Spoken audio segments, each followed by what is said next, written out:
Eu não estou acompanhando pelo YouTube, então se vier alguma pergunta, alguma coisa que você quiser falar, Certo, eu falo só assim, mandar. bom, nós já estamos online. No final eu vou abrir o chat ali e a gente vê, caso tiver alguma pergunta, o pessoal tiver aguentado até o final e essa batina. Bom, boa noite a todos os espectadores que estão acompanhando aí, seja do canal Portal Geografia, ou do Geografando, ou seja de algum grupo aí do WhatsApp de Geografia aí, ou de Geopolítica. Bom, nós estamos aqui com o professor Leonardo dos Reis Mendonça. Vou deixar ele se apresentar. Então, Renan, professor Renan, acho que a gente pode chamar de Leonardo e Renan, que não tem problema também.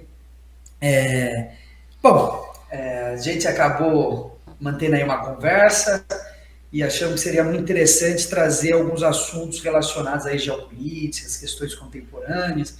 E como eu venho trabalhando com o Afeganistão, então juntamos o útil com o agradável, né? Então, meu nome é Leonardo, eu sou professor de geografia, também sou estudante de filosofia. É, Durante muito tempo pesquisei na área de geografia, na USP, lá na Universidade de São Paulo. Me dediquei mais ao estudo do Afeganistão, mas pesquisei também questões relacionadas a comércio internacional. E hoje eu trabalho também pesquisando na área de filosofia. E hoje eu pesquiso mais as psicopatologias. Lá na filosofia eu trabalho com psicanálise, trabalho com o pensamento freudiano e com a paranoia, né? Com as doenças relacionadas à paranoia.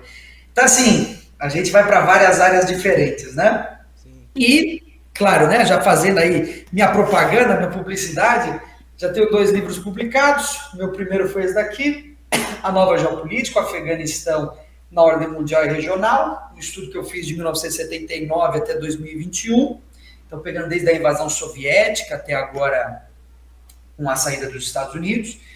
E o meu segundo livro foi esse daqui, Ensaios para uma Geopolítica Crítica, que é mais um livro de teoria geopolítica, de um ponto de vista mais crítico, né? Então, tenho esses 2 livros aí publicados e venho pesquisando esses temas há um tempinho, que eu acho que são muito relevantes para a gente hoje. Acho que é isso. Certo, e você trabalha com ensino fundamental e médio, seria isso? Eu trabalho tanto fazendo pesquisa na universidade, nessa área que eu comentei, quanto com ensino fundamental e médio. Eu trabalho no Objetivo São Caetano do Sul, aqui em São Paulo. Certo, bacana. Bom, então hoje como o nosso tema principal aí é a geopolítica do Afeganistão, né? Que é o objeto de estudo do seu primeiro livro, né? Que você lançou. Isso. Bom, nós vamos começar aí um pouquinho, falando um pouquinho de alguns temas da temática que a gente pegou especificamente aí do capítulo 9, né? Que é um jargão muito utilizado, né?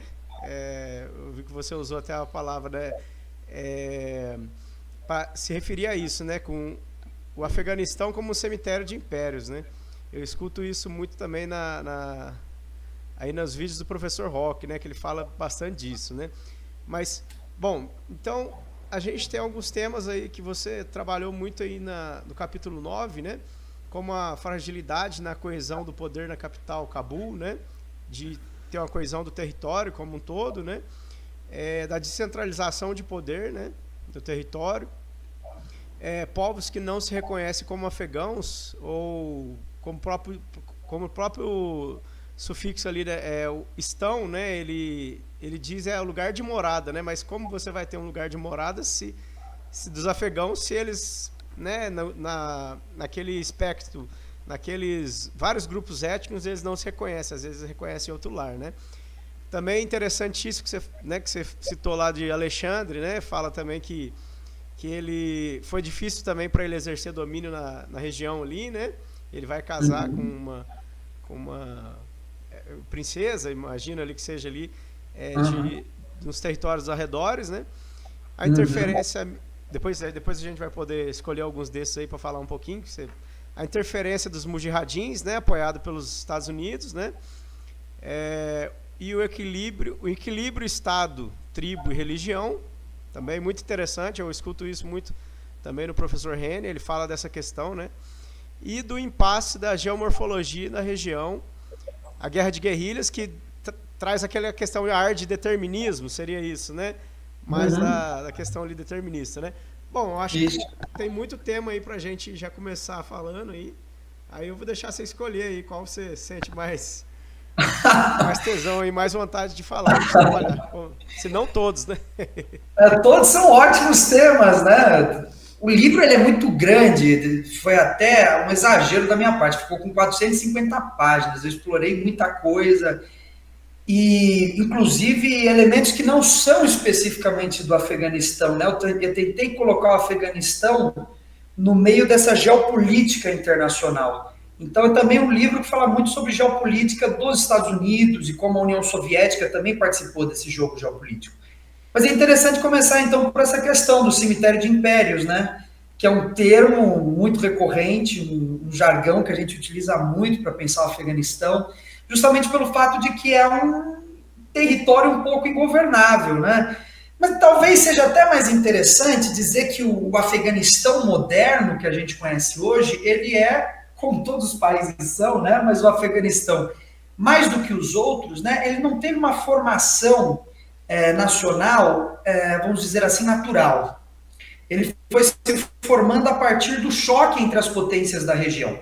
Então, o território que hoje a gente conhece como Afeganistão, na verdade, essas fronteiras, elas se formaram, na verdade, de uma série de impasses e conflitos, né? Mais do que por uma formação que vai surgindo naturalmente, como um grupo étnico que se encontra a partir de um território, que decide entender aquele território como local de morada. Por isso mesmo também, essa questão da ingovernabilidade que a gente conversou, né? Como é uma formação muito artificial, o Afeganistão moderno, contemporâneo, ele não foi formado a partir de um projeto de país. Não houve um projeto da nação afegã. E justamente por isso, você tem uma ingovernabilidade muito grande de grupos que, forçados a se reconhecerem dentro do interior de um território artificial, não concordam, na maioria das vezes, sobre como gerir esse território, sobre como se organizar naquele território. Então, começamos por aí, né? O Afeganistão contemporâneo e moderno, na verdade, é uma formação.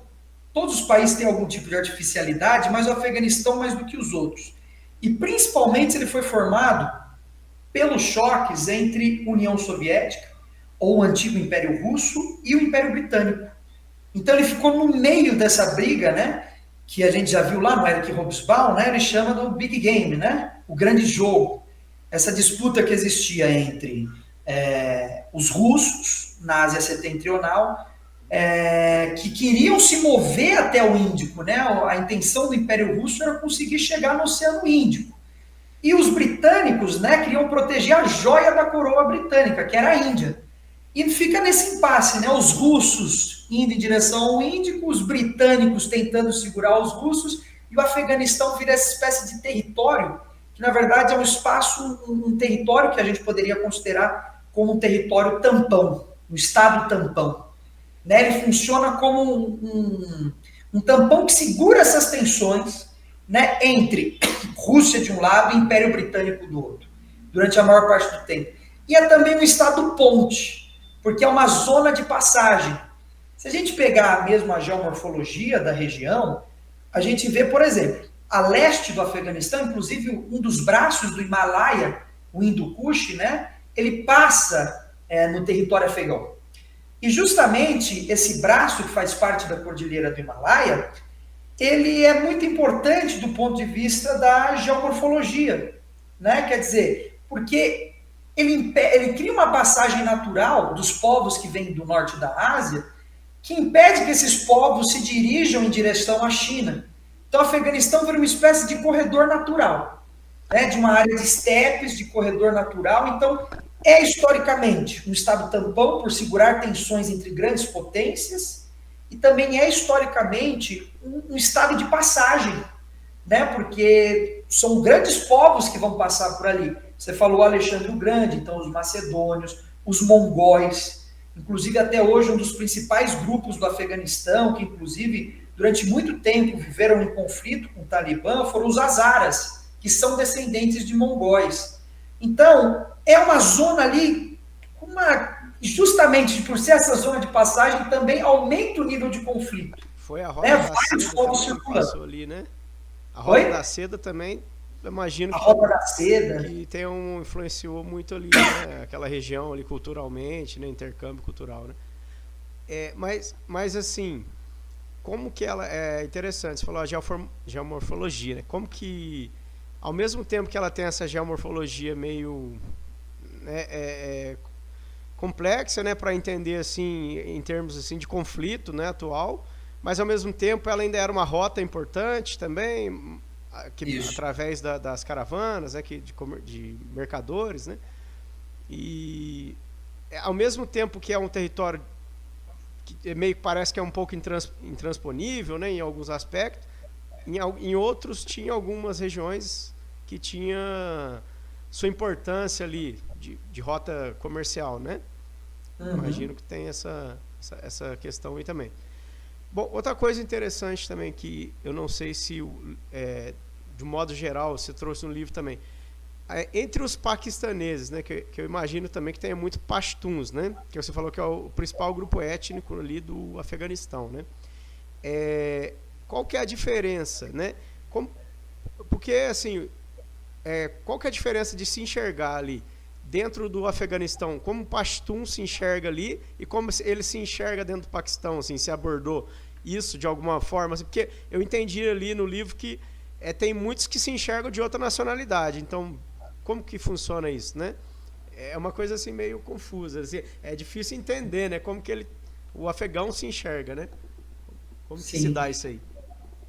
Os pashtuns, na verdade, é um grupo extremamente complexo. A gente chama de pashtun, na verdade, um grupo que é muito ramificado, né? Dentro dos pashtuns existem várias ramificações.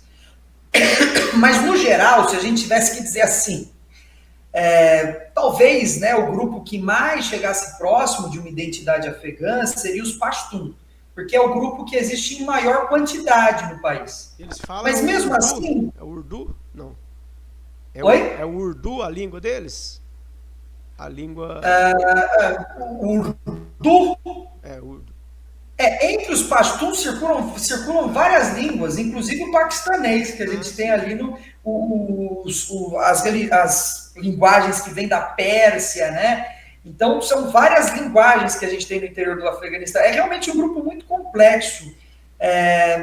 Tem vários estudos antropológicos, um pouco, indo nessa linha de estudar os pashtuns, e a gente vê que é um sistema de castas e de grupos, é uma coisa extremamente complexa. De um modo geral, a gente chama de pashtun, né? Mas circulam várias linguagens entre eles, né? Mas essa daí que você citou, provavelmente é uma das principais. E você havia perguntado sobre esse reconhecimento deles, né? Sim. Entre o Afeganistão e o Paquistão, existe essa zona, né, que a gente reconheceria como essa espécie de área de Pashtunistão, né? De área de existência desses Pashtun. É até interessante que a fronteira entre o Paquistão e o Afeganistão, ela meio que é só uma linha desenhada que não tem muito sentido. Né? O governo do Paquistão não tem muito controle sobre essa fronteira, nem o governo do Afeganistão. É realmente uma zona controlada pelos Pashtun, que vivem ali como uma espécie de estado paralelo. Então, os Pashtun habitam essa região, e existem também outros grupos, né? Os Baluches, por exemplo, que pedem a independência do Baluchistão, que também ficam mais a oeste dessas regiões Pashtun. Então, meio que funciona ali, talvez, e até uma discussão que eu faço no livro, o conceito que talvez fosse mais interessante para entender o Afeganistão seria o de territorialidade, e não o conceito de território.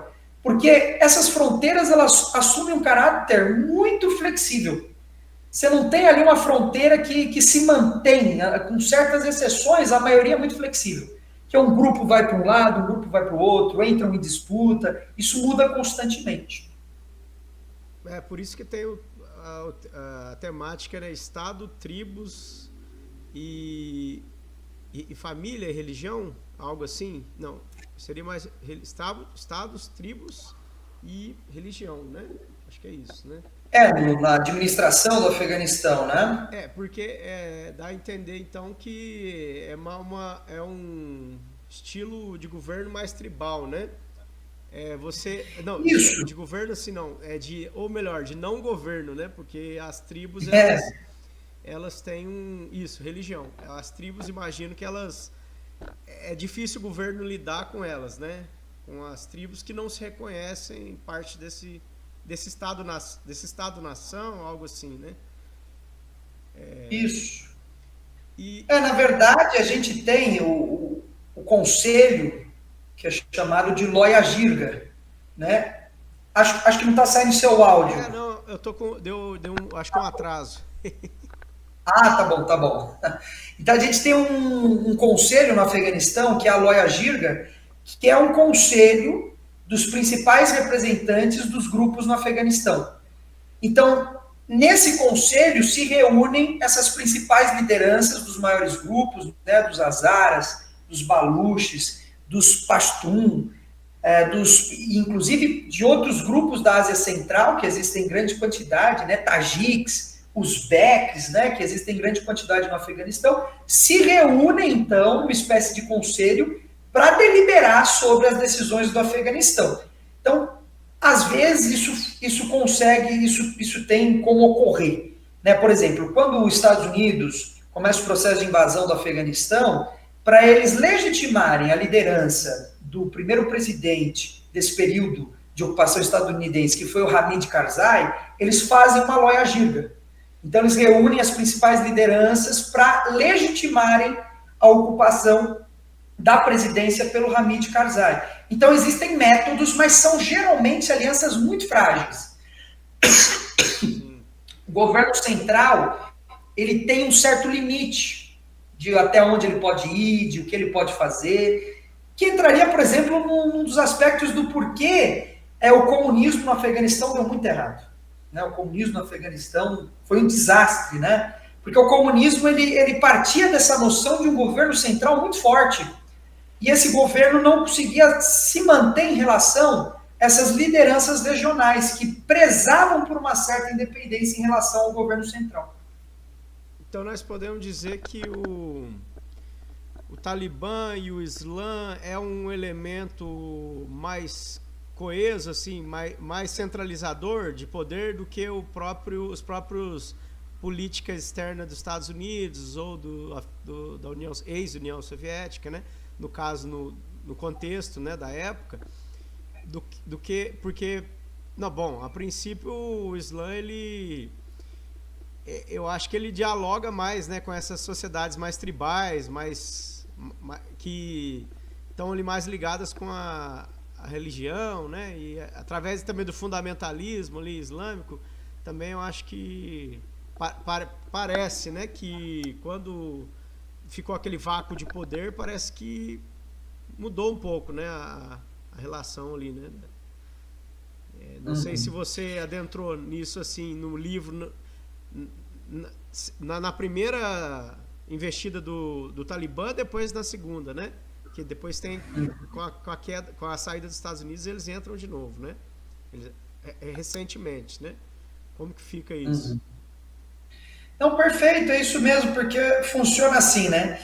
O Afeganistão tem muitos grupos diferentes, mas tem um princípio que os une, em grande parte, que é o fato de que eles compartilham uma religião comum. Não são todos, né? Existem grupos que não seguem o Islã. Mas como a maioria segue o Islã, há uma aproximação nesse sentido, né? A lei islâmica, ela funciona como uma espécie de lei que permite uma certa coesão, mas uma coesão com limites, né? Então, assim, o Islã, na verdade, ele foi muito utilizado no sentido da luta contra invasões de povos estrangeiros. Então, o Islã era fundamental quando a gente pensa na invasão soviética. Então, quando os soviéticos invadem, o Islã é um princípio de união entre esses grupos muito forte, né? Porque esses grupos que não se identificavam em nada encontram esse inimigo comum e passam a se identificar a partir da religião. Então, o Islã, historicamente, ele funciona muito na defesa daquele território, num princípio de união. Mas não, mesmo assim, ele não é um critério suficiente para gerar uma governabilidade plena. O Talibã mesmo, ele entrou sempre em conflito com os outros grupos, a despeito do Islã. É até um caso interessante, porque a gente tem o Estado Islâmico do Afeganistão. Não é? A gente tem o Estado Islâmico do Afeganistão, que segue a religião islâmica, mas que, inclusive os dois, né, tanto o Estado Islâmico do Afeganistão quanto os Talibã, eles têm orientação sunita, os dois são sunitas, então não tem nem como dizer, não, vem do fato de um ser xiita e sunita, essa briga, não, os dois são sunitas e não se bicam, né, não se dão bem, porque o Estado Islâmico do Afeganistão entende que o Talibã deveria ser ainda mais radical, né? O Talibã deveria buscar um processo de expansionismo pela Ásia, financiando outros grupos, por exemplo, os uigures que a gente tem na China, né? Financiando os uigures contra o governo chinês, era uma grande preocupação dos chineses, inclusive, né? E não se bicam, os dois são islâmicos, mas não se dão bem. Então, é um princípio de união, principalmente em momentos de defesa contra o inimigo externo. Mas que depois, quando a gente fala de governabilidade do país, é uma questão muito complicada. Mesmo a religião islâmica entre a população, ela não é necessariamente um princípio de união. No espaço urbano, geralmente, existe um grande conflito do espaço urbano contra o Talibã. O Talibã não está bem nas grandes cidades, mas no espaço rural já é mais aceito. Né? Cidades têm um princípio mais cosmopolita, menos conservador, né? Que tende a rejeitar a presença do Talibã. Então, o Islã, apesar de ser um princípio de união em diversos momentos, não significa muito na governabilidade e estabilidade daquele país. Ah, sim. Até porque, pelo que evidencia que Cabul tem um grande contraste, né, com as outras regiões ali do território, né? Mas sim. Eu vou desativar um pouquinho só minha câmera aqui para ver se ele volta, se ele perde esse delay. Bom, agora vamos dar uma olhada aqui. A gente ainda tem mais alguns tópicos. A gente não se estender nesses tópicos mais aleatórios. Vamos pegar o tópico que a gente ia fundamentar aqui, né? Qual é a origem do Afeganistão, né? A gente iria começar por ele aí também, né? E já pegando esse tópico também, né? Antecedentes da invasão soviética, né? É um pouquinho dessa... E aí a gente já entrou também um pouquinho, é um cemitério de império, né? É uma pergunta que está nesse tópico 1, né? Então acho que é um tópico bastante interessante, né? Não sei se a gente já falou um pouquinho aí, a origem do Afeganistão. Interessante. Mas a gente pode comentar um pouquinho mais, né? O Afeganistão moderno, contemporâneo, né? Ele vai surgir principalmente ali entre o século XVII e século XVIII, onde você tem alguns grupos que começam a criar uma certa identidade com aquela região. Mas o Afeganistão contemporâneo, como a gente conhece, né? É um Afeganistão realmente formado artificialmente, essa é a questão. Se a gente tivesse que pensar, por exemplo, um grande aspecto dessa formação artificial é o Passo Khyber, né, que é uma região, é um braço estendido no nordeste do Afeganistão, que foi artificialmente criado pelos ingleses, que conecta o Afeganistão com a China. Então é interessante pensar, né, o Afeganistão faz fronteira com a China. E os ingleses, eles artificialmente puxaram esse braço para impedir que a União Soviética tivesse fronteiras com a Índia e desestabilizasse a Índia a partir de movimentos comunistas, de financiamento de guerrilheiros comunistas, né? Então é uma formação totalmente artificial, vem desse choque, né, de russos no norte, britânicos no sul, e aí eles, num determinado momento, e isso principalmente vai ocorrer nas guerras anglo-afegãs no século XX. Nas guerras anglo-afegãs vários tratados são assinados, né, que vão, de alguma forma, estabelecer, então, as fronteiras desse Afeganistão contemporâneo. Né? Então, é um Afeganistão que é criado artificialmente a partir desses choques. Agora, voltando para os antecedentes, né, antes de 1979, no livro eu faço uma série de recuperações históricas, né? E assim, seria um tema muito extenso para a gente trabalhar né, de uma só vez. Mas são vários povos, né, que vão influenciando culturalmente o Afeganistão. Eu acho que alguns dos mais importantes é válido a gente comentar. Primeiro, a presença dos gregos, né, na figura dos macedônios, na verdade, que vão ocupar o Afeganistão, nesse processo que você comentou no início, né, Alexandre o Grande, ele é obrigado a se casar com uma Sogdiana, né, a região ali ao norte do Afeganistão era chamada de Sogdiana, né, na antiguidade. E o Afeganistão mesmo em si, mais ao sul, era chamado de Bactriana. Então ele é obrigado a se casar com uma Sogdiana para manter, né, essa espécie de legitimação sobre o território afegão. E por que isso é necessário? Né? Enquanto o Alexandre consegue derrotar, né, os macedônios, derrotam um dos maiores impérios da humanidade, que foi o Império Persa, no Afeganistão eles não conseguem exercer essa dominação. Vem justamente da geomorfologia, né? Você tem grupos, né, de nômades que habitam o Afeganistão naquele momento, muitos dos povos citas, que vêm do norte da Ásia, e que começam a ocupar o Afeganistão com aqueles grupos de cavaleiros, né, que fazem grupos de guerrilha. Então as tropas macedônias invadem o Afeganistão e é um outro tipo de guerra. Não é aquela guerra convencional, onde um exército enfrenta o outro, onde você tem um dia exato, um horário exato para a batalha, né? Não, os grupos guerrilheiros atacam, vão atacando as tropas macedônias e se escondem, muito parecido com os mujahedins. Então tem uma influência muito importante dos macedônios. Quando o Alexandre o Grande morre, a região da Báctria, né, se torna independente, né, se torna uma espécie de reino paralelo, né, o reino da Báctria, né, que era uma satrápia, como a gente chama na antiguidade, né, era uma satrápia do reino do Alexandre, se torna independente, né, porque quando o Império do Alexandre, quando Alexandre morre, se divide em quatro, né, fica a Grécia, o Império Seleucida, o Egito, né, então Seleucidas com Seleuco, né, o Egito com os Ptolomeus, que aí é a dinastia dos faraós brancos, e a Báctria, depois, alguns anos mais tarde, consegue uma espécie de separação do Império Seleucida e vira um reino à parte também. Então é uma grande influência ali, os gregos, desde a antiguidade, mas talvez a maior influência seja os árabes, né? Os processos de expansão árabe e dos persas, né, que vão se expandindo para aquela região, e hoje o grande impacto da religião islâmica, né, que até hoje, então desde o século VII, VIII depois de Cristo, até hoje perdura essa influência islâmica gigantesca.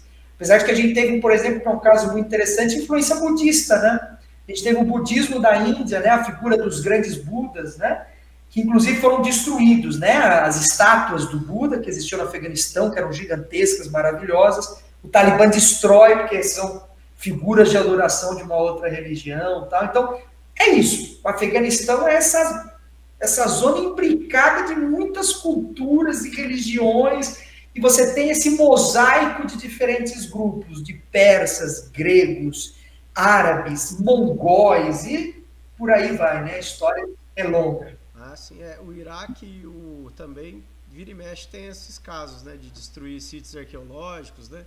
Não só, eu acho que Iraque e Afeganistão deve ter outros casos também no mundo islâmico ali, né? É interessante essa história mais remota do Afeganistão, né? E seguindo essa linha, né, que você falou da história, e agora voltando um pouco mais para a contemporaneidade, século XX, né? Acho que você falou um pouquinho também, né? Os antecedentes da invasão soviética. E a invasão, depois já pegando o tópico 2, a invasão soviética, qual foi o contexto, né? De 79 a 89, e quais foram os impactos da invasão soviética. Você também falou um pouquinho aí já, né, da questão do comunismo na sociedade afegã, mas quiser também abordar mais um pouco aí, os antecedentes e depois o contexto e os impactos, né, dos soviéticos ali, de 79 a 89, né? Sim. A invasão soviética acontece em 1979 e, na verdade, a gente tem uma revolução um ano antes, né? 1978, a gente tem a Revolução de Saur no Afeganistão, que é uma revolução comunista que tenta instituir um governo comunista no Afeganistão, uma revolução muito financiada, né, pela União Soviética. Claro que a União Soviética participava do financiamento do principal partido comunista do Afeganistão, que era o PDPA, né, Partido Democrático do Nacional Democrático do Afeganistão. Foi no Khrushchev ou na era Gorbachev? Isso, na verdade, desde o Gorbachev, a gente já tem muita coisa ali, né? Desde do Stalin e do Lenin, na verdade, né? Mas a Revolução de 78 está no contexto do Khrushchev mesmo, está no contexto do Khrushchev. Mas já é antigo, porque essa, em 1979, é a quarta invasão soviética do Afeganistão, né? Então, eles já vinham, né? Certo. Desde antes, desde o Stalin, desde o Lenin, né? Quando um dos principais reis do Afeganistão, Amanullah Khan, ele chega no poder, o Lenin manda uma carta para ele, parabenizando pela chegada no poder no Afeganistão. Então, uma relação já muito antiga, né? Que começa relativamente boa e vai se estragando ao longo do tempo com os soviéticos, né? Então, em 1978, você já tem essa revolução, o PDPA é o principal partido comunista do Afeganistão, e o PDPA era dividido em dois grupos, né? Um grupo que era mais voltado ao espaço urbano e um grupo que era mais voltado ao espaço rural, que inclusive gerava muita confusão, né, interna do Partido Comunista, de chegar ao ápice, né, de um presidente matar o outro, né, por ser de uma liderança mais rural ou por ser de uma liderança mais urbana. Então, a gente pega em 1979, a gente tem uma sucessão de vários presidentes do Afeganistão, porque um vai matando o outro, né, nenhum se dá muito bem do poder. Então, a coisa é complicadíssima, né? E para analisar essa história foi uma coisa complicada, porque a quantidade de coisa que acontece num único ano no Afeganistão é uma coisa assim absurda. Mas enfim, para a gente resumir um pouco a situação, vamos pensar do ponto de vista da geopolítica internacional. O que ocorre é o seguinte: em 1979, um dos principais motivos dessa invasão do Afeganistão foi, na verdade, no livro eu trago vários motivos, né? Eu vou pegar os principais. Foi a Revolução Islâmica Xiita no Irã em 1979. Então, como você tem a Revolução Xiita no Irã, uma das grandes preocupações da União Soviética era que essa revolução ela se expandisse para a Ásia Central.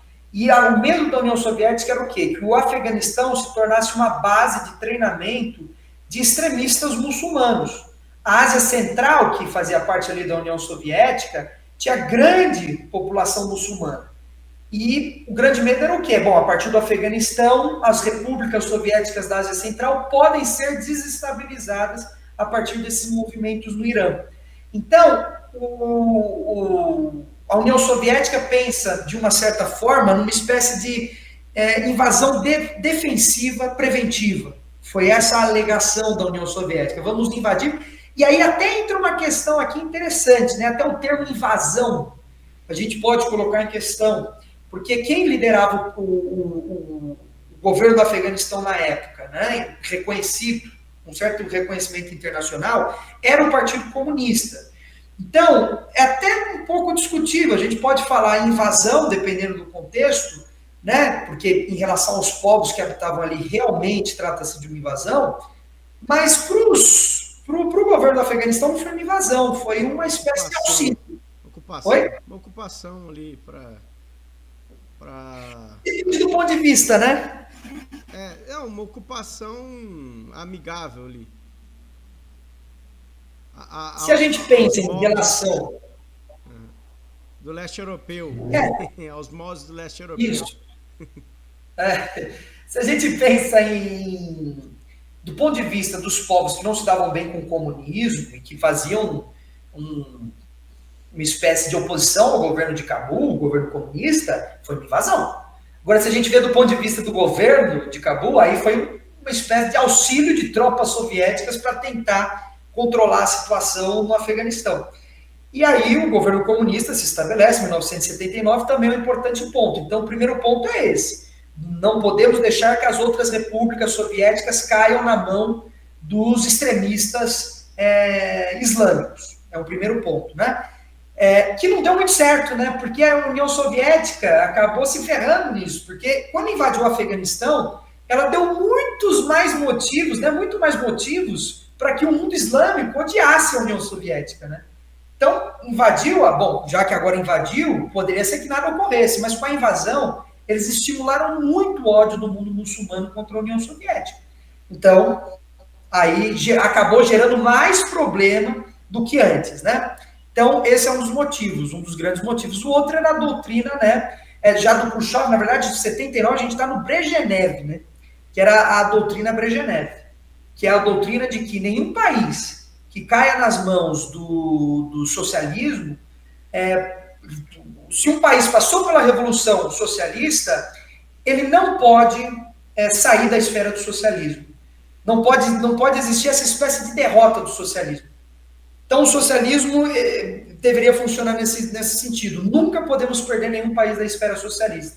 Então, o medo era que o governo comunista do Afeganistão, que já recebia grande oposição da população afegã, pudesse ser derrubado. Então, ele fala, vamos preservar, então, o Afeganistão de ser destruído por esses povos locais. Vamos preservar a revolução.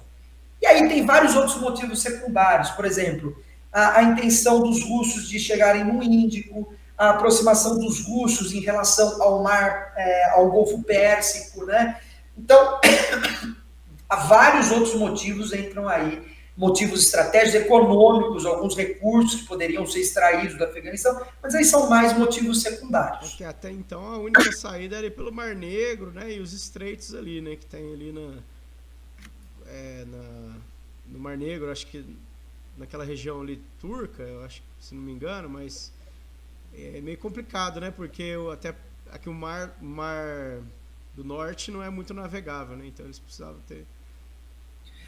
Um dos grandes interesses dos russos na história foi se projetar nos mares, né?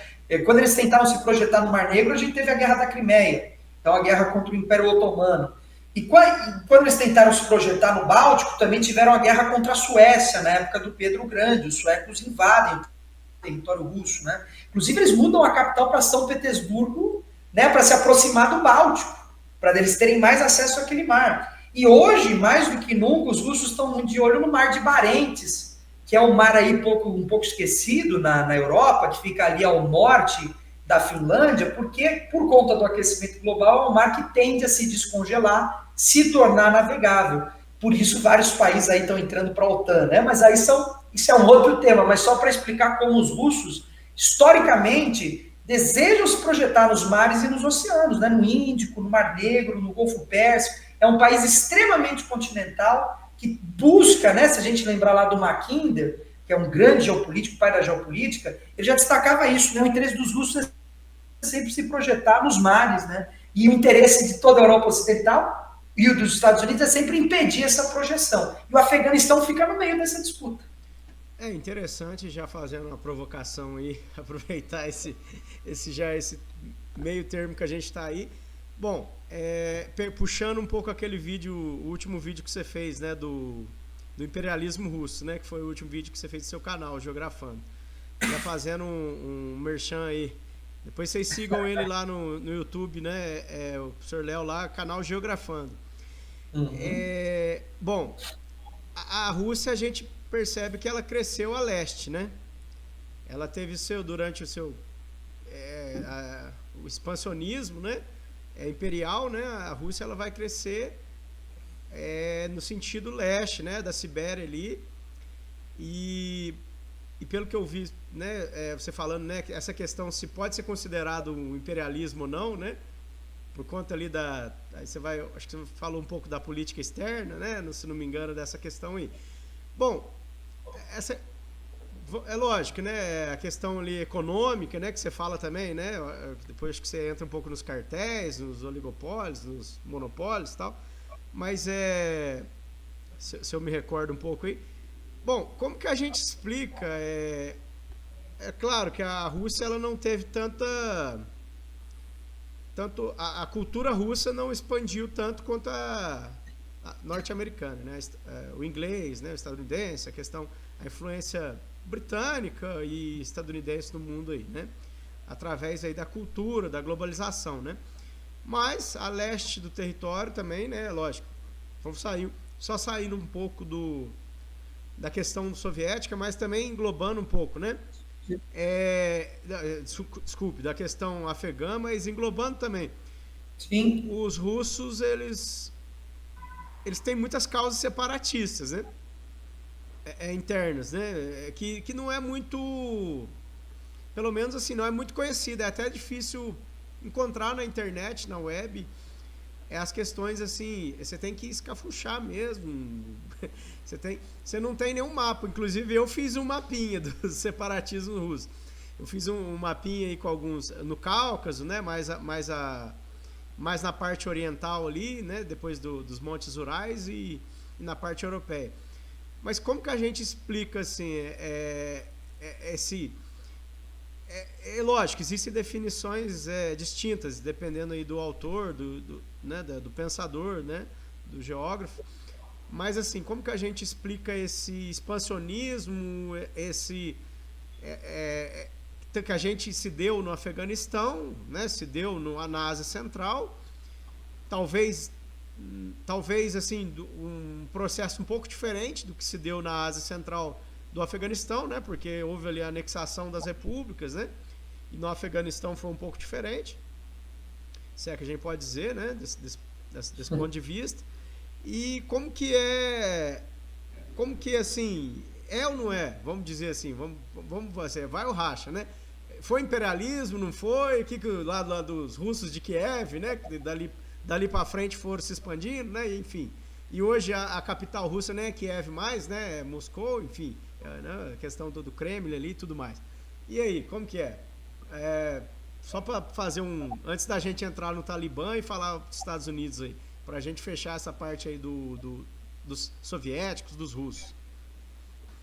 Aí a questão seria então se hoje os russos são imperialistas? Não, digo, você fez, lógico, a gente não vai fazer um anacronismo, né? Vai falar do presente, mas sem contextualizar a época, lógico, né? Na época, todas as potências europeias estavam vivendo um período expansionista, imagino assim, naquele período, né? Mas como que na perspectiva que você analisou, né? Eu não entendi exatamente se a Rússia pode ser considerada um imperialismo ou não, o que houve ali na Rússia, na Rússia e União Soviética também. E aí? Certo, é um tema longo, mas vou tentar aqui dar uma boa reduzida. Depois o pessoal assista o seu vídeo lá e para entender um pouquinho, mas Sim, vou dar uma resumida. Depois eu coloco o link ali também na descrição. Sim, isso, obrigado.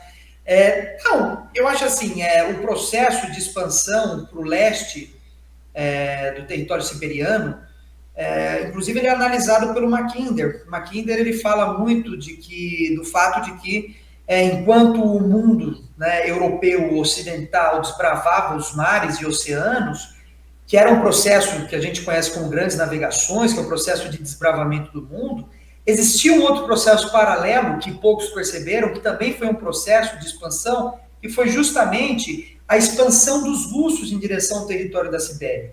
É bem lembrado, né? Os russos, o que hoje a gente reconhece como povos russos, eles vão surgir a partir do Principado de Kiev e vão se expandir a leste. Então, Rússia e Ucrânia mantêm uma relação muito próxima. Então, esses russos surgem no Principado de Kiev e principalmente começa esse processo de expansão quando eles derrotam os mongóis, os chamados tártaros, que impunham uma espécie de vassalagem do Principado de Kiev. Quando o Ivan o Terrível, principalmente, que é uma figura muito famosa dos russos, Ivan o Terrível é um dos responsáveis por modernizar o exército russo, derrotar os tártaros e começar esse processo de expansionismo. Eu sou um marxista, né? Eu trabalho com categorias marxistas.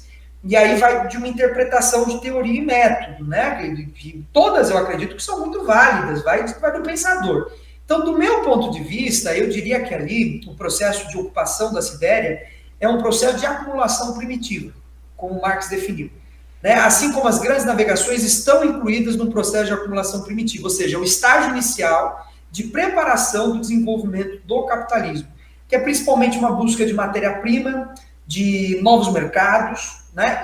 Mas principalmente de novos territórios, né? De ocupação de espaços, né? A colonização do continente americano é também a ocupação da Sibéria. Então, ali, não estamos na fase do imperialismo. Então, não diria que nesse início a ocupação da Sibéria seria entendida do ponto de vista de imperialismo, que eu definiria como um processo de exportação de capital, de exportação de investimentos, de disputa por mercados. Então, a Sibéria está dentro do contexto de acumulação primitiva, né, essa ocupação, e depois o expansionismo russo, aí sim, em várias frentes, né?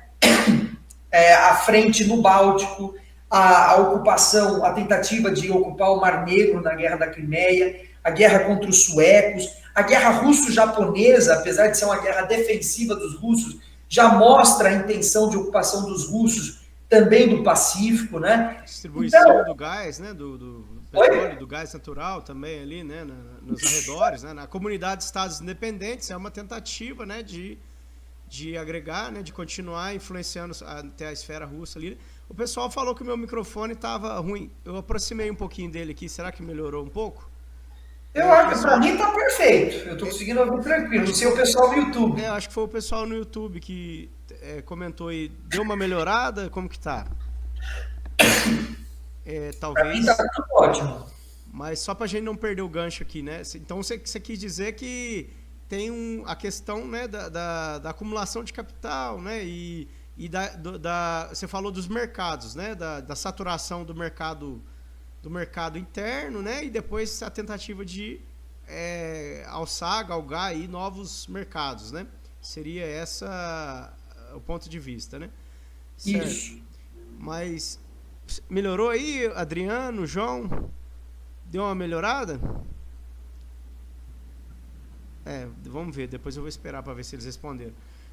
Bom, mas você quer colocar mais alguma coisa sobre essa questão? Eu interrompi você aí. Não, acredito que seja isso, né?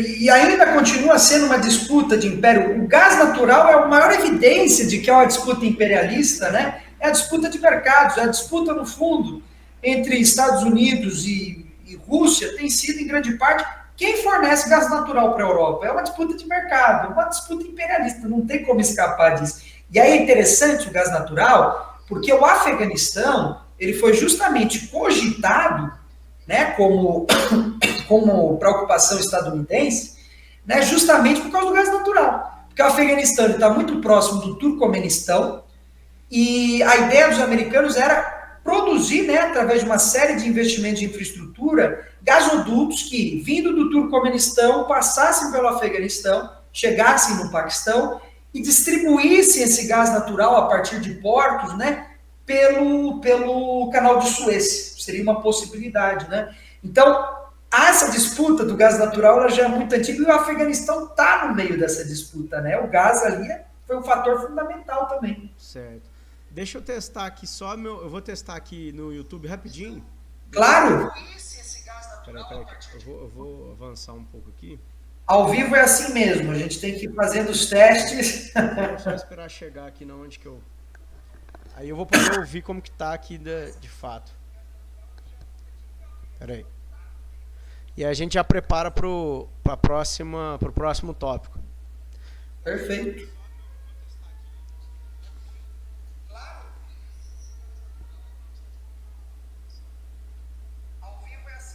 Eu acho que melhorou um pouco. Eu acho que melhorou um pouquinho. É porque eu acho que eu estava um pouco longe do microfone. Eu vou tentar ficar mais perto. É isso. Na hora que eu for testar, na hora que eu for falar, eu vou chegar um pouco mais perto. Agora eu acho que está dando para ir. Bom, o próximo tópico agora nós vamos já para o terceiro, né? Nós vamos falar agora de... depois eu vou desligar meu microfone aqui, que meu menino acordou meio chorando aqui. Bom, mas na hora que eu for falar eu ligo. O Talibã, o que representa, como se formou, e o Talibã antes dos Estados Unidos, né? O que representa o Talibã e como se formou, e ele antes dos Estados Unidos. É isso. Perfeito. O Talibã, né? O termo Talibã vem de estudantes, né? Talibã significa estudantes.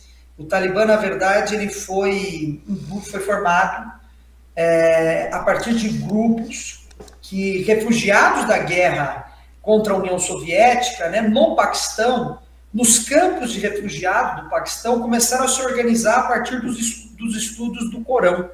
Por isso que o termo vem, né, Talibã, estudantes, né, são estudantes da lei religiosa.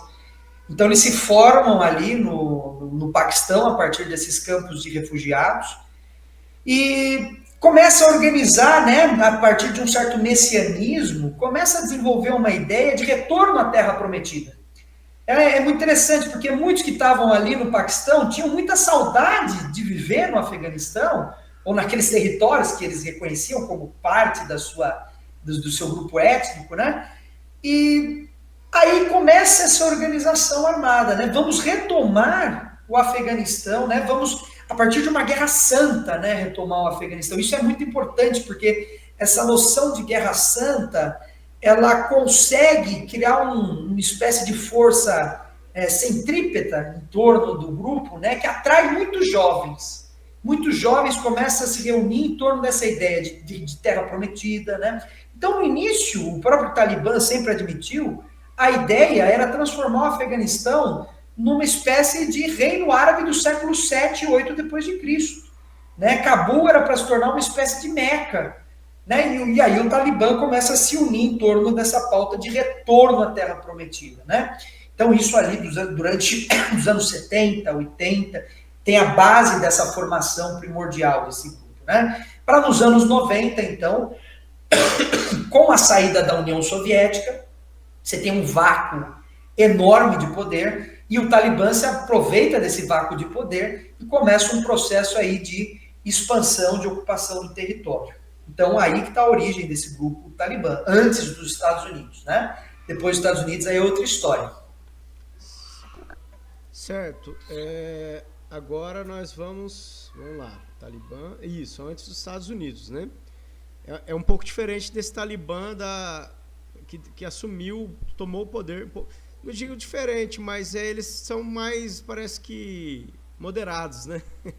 Podemos dizer mais ou menos assim, Mas, vamos lá, então. Agora nós vamos falar um pouco agora nós vamos falar, depois no final nós vamos falar do Talibã, depois dos Estados Unidos também, mas antes nós vamos falar da invasão dos Estados Unidos, né? Uhum. Qual o contexto, né, de 2001 a 2021, né? Ficou 20 anos. Ele saiu no final do governo Trump, foi isso? Ou no começo? Foi no Biden. Ah, não, foi no começo do Biden, né? Ninguém mexeu, né? O Obama, isso. Trump, ninguém mexeu, né? Deixaram a bomba para ele. Deixou quietinho, né? A bomba ficou pro Biden aí, né? Mas e os impactos da inação estadunidense, seria isso? Inação? Podemos pensar também, podemos. Eu acho que foi isso que você colocou, da inação mesmo. Bom, pode falar aí a palavra com você agora. Eu vou desativar meu microfone aqui. Beleza. Então, até o Talibã chegar no poder, da saída dos soviéticos, levou um tempo. Eles chegam no poder em 1996 e não chegam plenamente ao poder.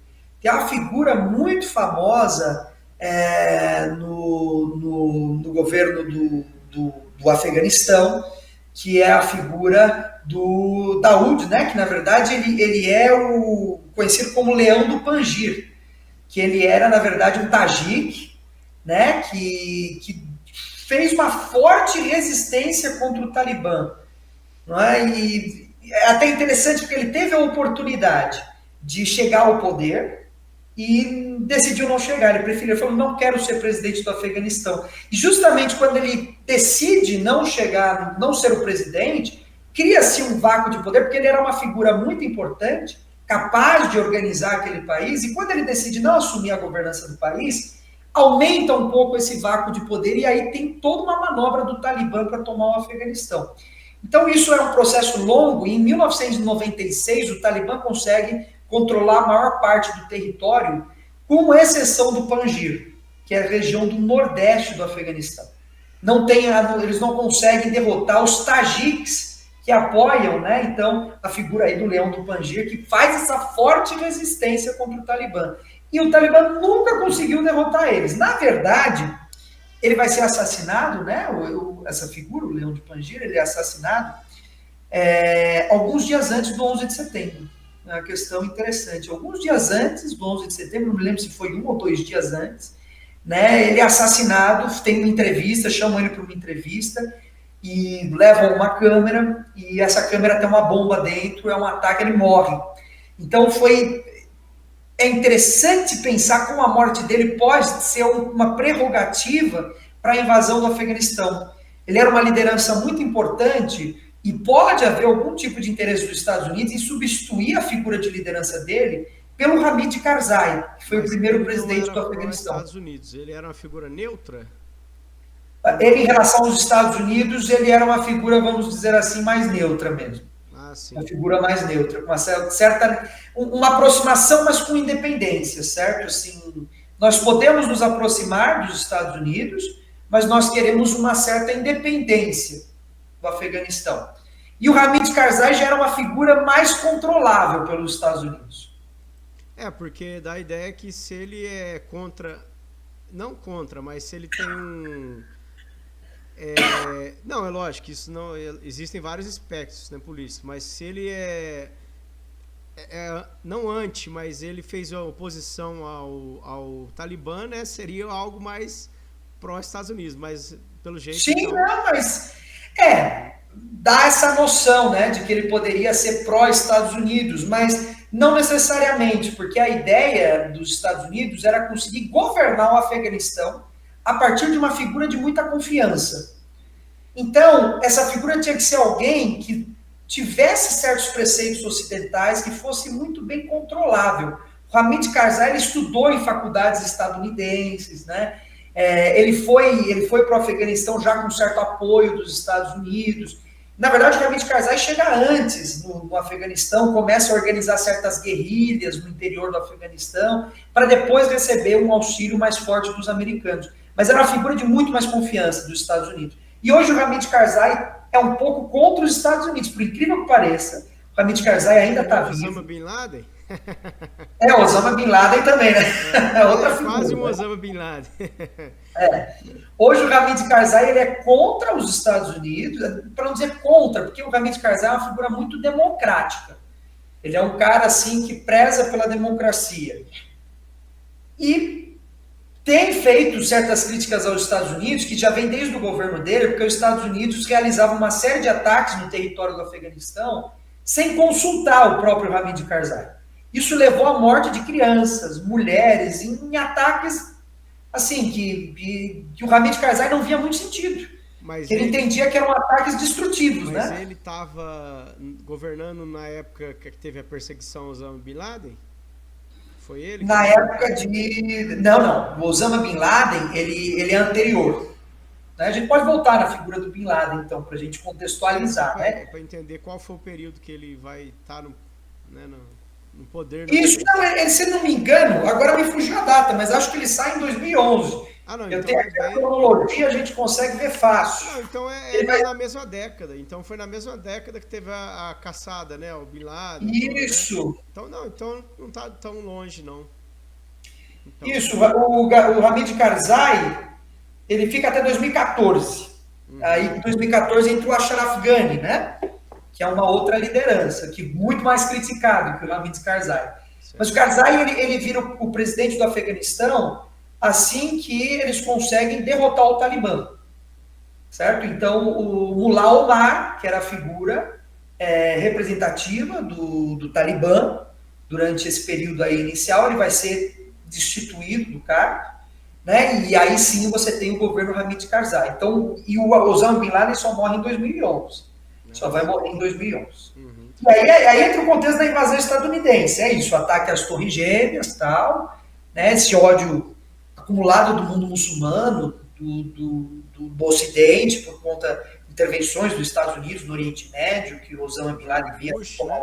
Do governo Bush, né? Que aconteceu. É o governo Bush, né? E justamente aí que você tem, então, a invasão do Afeganistão. Nesse contexto do ataque às Torres Gêmeas. Então, aí, claro, os Estados Unidos ele pede a devolução do Osama Bin Laden pro governo dos Estados Unidos, só que tem o princípio dos Pashtun de hospitalidade. Então, alegando o princípio de hospitalidade, os Pashtun dizem, bom, Osama Bin Laden é um convidado, seria completamente equivocado, então, entregá-lo ao governo dos Estados Unidos. e os Estados Unidos não tenta nenhum tipo de negociação, é muito duro, e diz, olha, então se ele não vai ser entregue, não tem qualquer tipo de negociação, então guerra já está declarada contra o Afeganistão. Ah, sim. Uhum. Bom,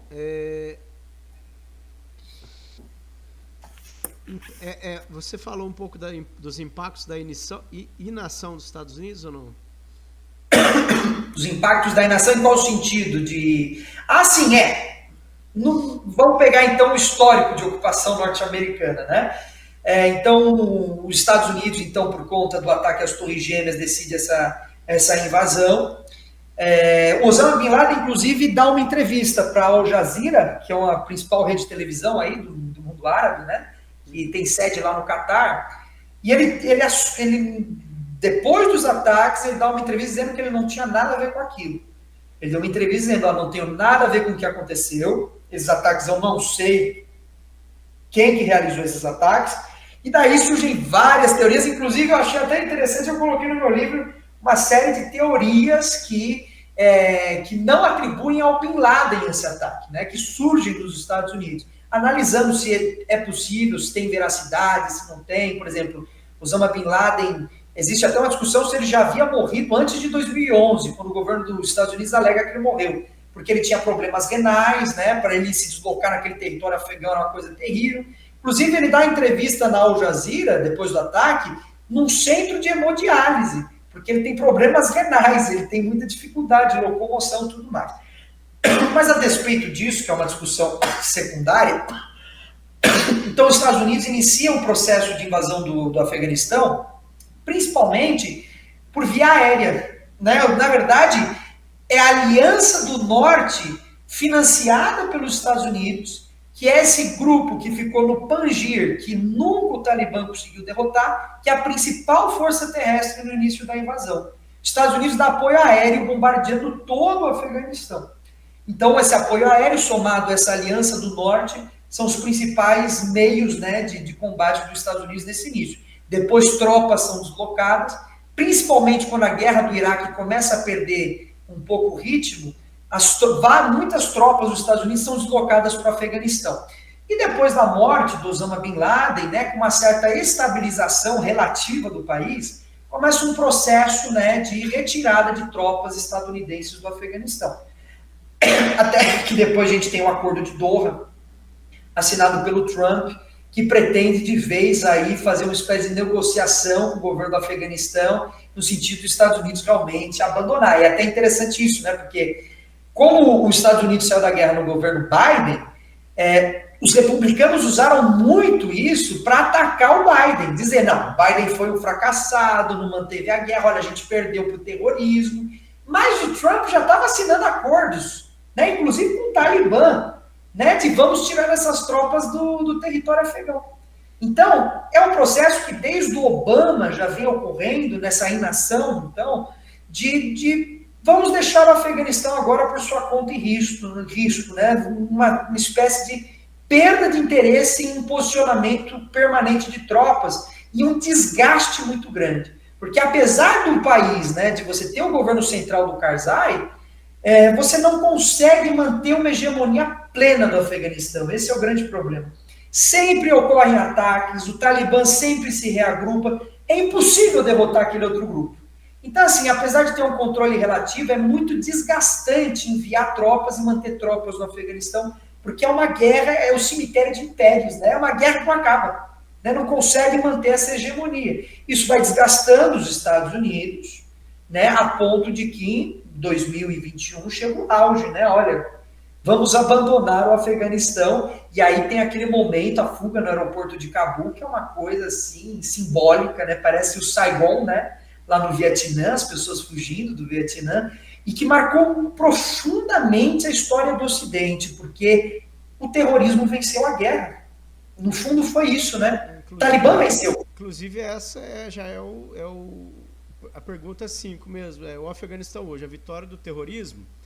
E assim, interessante que você falou a questão aí você falou, né, dessas tropas do norte, eu ia colocar uma outra dúvida aqui, mas digamos assim, eles, assim como os mujahidins foram até é retratado no filme do Rambo, né, lá, né, que foi treinados para lutar contra os soviéticos. Essas tropas do norte seriam, digamos, os mujahidins, não os mesmos mujahidins, não sei, ou seriam os aliados, assim como os mujahidins foram, no contexto da expulsão dos soviéticos, né? E outra dúvida, eu ia colocar uma outra dúvida aqui. Mas só para pode fechar, eu vou lembrando. Os mujahedins, mujahedins, isso. Né? Pode falar nos dois termos, tá certo o jeito que você está falando também. São várias formas de falar mesmo. Eles foram muito utilizados pelo Talibã, muitos mujahedins depois foram para o Talibã e muitos ficaram na Aliança do Norte. Então, assim, os mujahedins, como a gente ficou conhecendo, que inclusive é uma invenção dos Estados Unidos, né? O pai dos mujahedins é o Zbigniew Brzezinski, que é considerado o pai dos mujahedins, que é um dos grandes teóricos da geopolítica dos Estados Unidos. Nessa ideia de que você pode financiar guerreiros, que isso diz muito hoje a respeito das guerras híbridas, né? Essa intervenção indireta, que hoje a gente vê muito os Estados Unidos procedendo assim no mundo, foi inventado na guerra do Afeganistão, né? E os mujahedins, que eram essa espécie de guerreiros santos, né?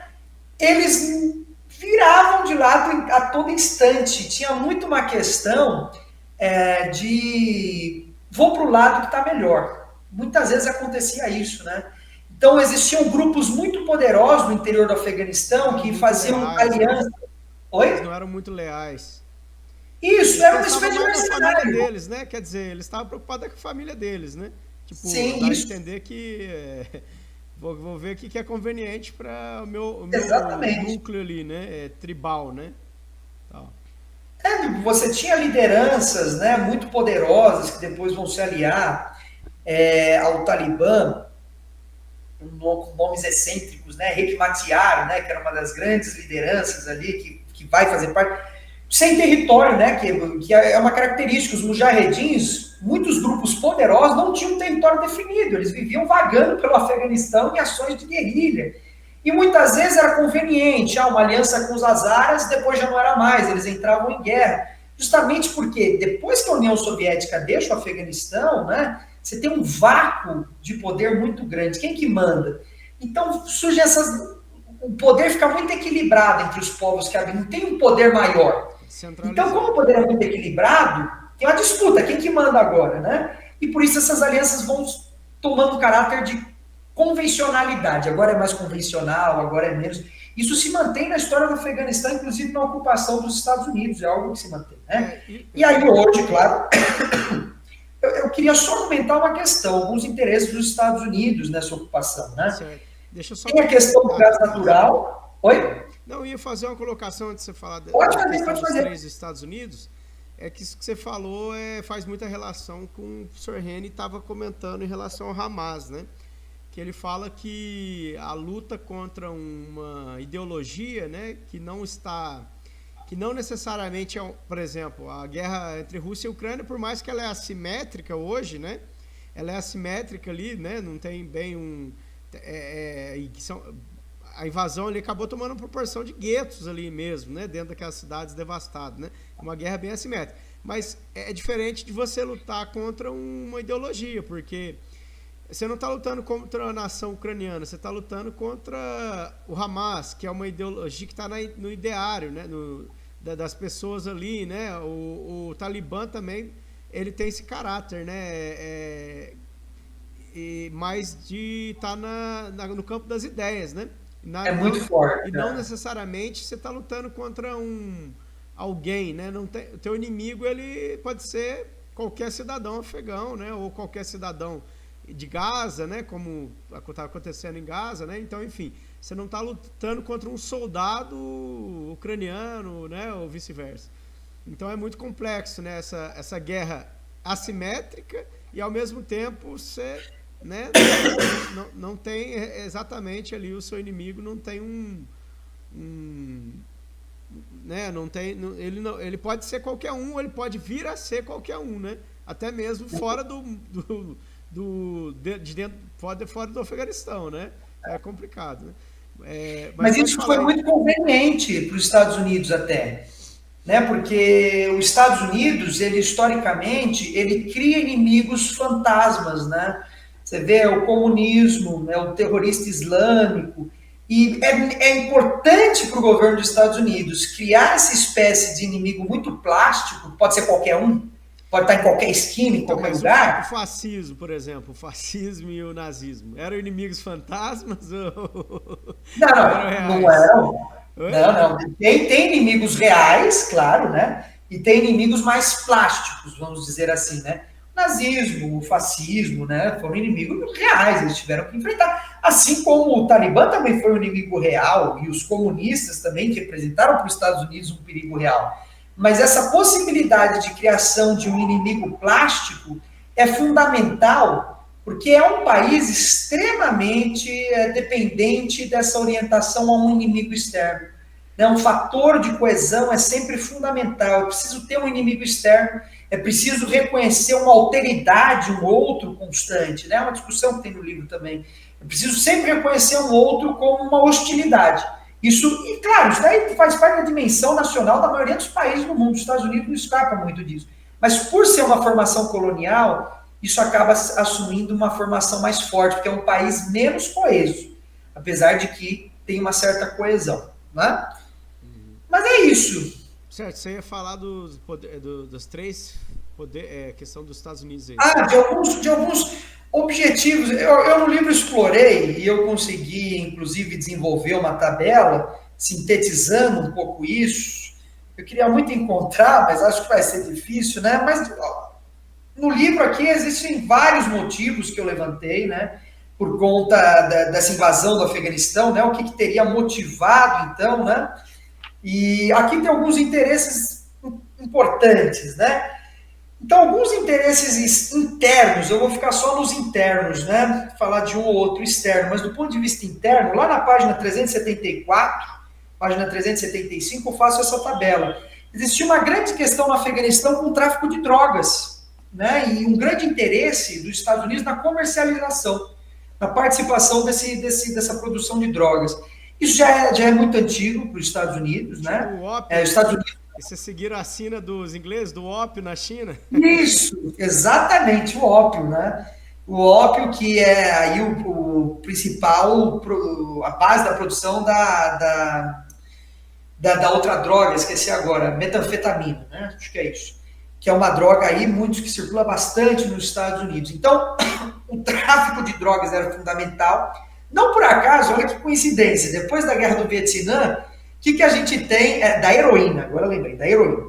A gente tem um surto de heroína nos Estados Unidos após a guerra do Vietnã. Por quê? Ali o Laos, Camboja, Vietnã é uma grande zona produtora de drogas. Os Estados Unidos começou a participar dessa produção e enviar grande quantidade dessas drogas, os próprios soldados também, que usavam na região, levaram essa droga para os Estados Unidos. Então, hoje, um dos principais produtores de ópio no mundo é justamente o Afeganistão. Então, existia esse interesse nessa produção. Inclusive, o Talibã começa a vender ópio. Ópio ou heroína? O ópio ele é a base da formação Sim. de uma outra droga. Se não me engano, é a heroína. Entendi. Entendeu? Que é uma espécie de matéria-prima. Uhum. Então, do ópio você poderia produzir. Então, hoje o Afeganistão é um dos principais produtores de ópio no mundo. O Talibã, inclusive, incentivou a produção, mesmo sendo contrário ao uso das drogas. Ele proíbe internamente o uso do ópio, mas estimula a produção como um princípio de recuperação econômica do país. Então, a gente está meio falindo, então vamos produzir ópio, mesmo a gente sendo contra, né? A questão do urânio, os Estados Unidos também tinha muito interesse nas reservas de urânio do Afeganistão, que também são consideráveis, de minerais raros, que também são fundamentais aí na produção energética, na indústria, Você né? fala muito isso no livro lá, né? 3 trilhões, né? Isso, uma grande quantidade. Lá, né? Uma quantidade gigantesca. Eu nem tinha ideia disso, eu achava que o Afeganistão era só pastoreio nômade ali, meio aquela coisa meio, tudo cinza, tudo areia. Uhum. É bem assim, a gente o fundamental é que não tem infraestrutura para explorar essas coisas, né? Mas teria que ter um investimento para poder fazer essa exploração. Mas os Estados Unidos já tinha ideia de fazer esse investimento, né? Então, a questão do gás natural. Eu coloquei só a questão dos recursos aqui, mas questões estratégicas várias outras, proximidade com a Rússia, possibilidade de desestabilizar países da Ásia Central pró-russos, né? Proximidade com a China, várias outras questões aí que fica aí para o pessoal no imaginário, depois pode comprar o livro e pode ler também, para desenvolver também. Claro, depois nós vamos pôr o link aí, né, seu aí. E aí, a gente, para o final, só vou que vai falar aqui da vitória do terrorismo, né, uma pergunta, e o Talibã depois dos Estados Unidos. Eu vou deixar aqui já para o pessoal, depois quiser fazer pergunta. Tinha algumas pessoas aqui ainda até falando aqui, ó, o Harmonia Jabaquara falou, professor Leonardo, muito esclarecedor. Né, e alguns aí que falaram para me aprimorar o som. Depois você me passa aí como que funciona o seu microfone aí para mim melhorar meu som aqui. Mas bom, se o pessoal tiver aguentado até o final, porque já faz um tempinho que eles falaram, acho que tem algumas pessoas online ainda, né? Agora há pouco tinham 6, agora caiu um pouco aqui. Bom, nós já vamos para a última, né? O último tópico. Depois, se vocês quiserem perguntar alguma coisa para o professor aí, depois quiserem, fica o espaço aí, o finalzinho para vocês aí do chat, né? Se tiver alguma dúvida aí. Bom, o último tópico, professor, Sr. Léo, o Afeganistão hoje, vitória do terrorismo, Talibã depois dos Estados Unidos. Perfeito. Eu recomendo para vocês 2 textos de um jornalista que eu gosto muito de acompanhar, 2 textos jornalísticos muito esclarecedores sobre como está a situação no Afeganistão após a saída dos Estados Unidos, que é 2 textos do Pepe Escobar, participa muito do Brasil 247, também agora tem um canal no YouTube. O primeiro texto é um texto que se chama O Emirado Islâmico do Afeganistão está de volta com um estrondo. Está lá no Brasil 247, publicado em 18 de agosto de 2021, alguns dias depois da retomada de Cabul pelo Talibã. E o outro texto é O que esperar do Talibã 2.0, foi publicado em 9 de setembro de 2021, também no Brasil 247. São boas referências para pensar como está a situação hoje. É interessante notar, né, então, que o retorno do Talibã no Afeganistão ele foi muito conturbado.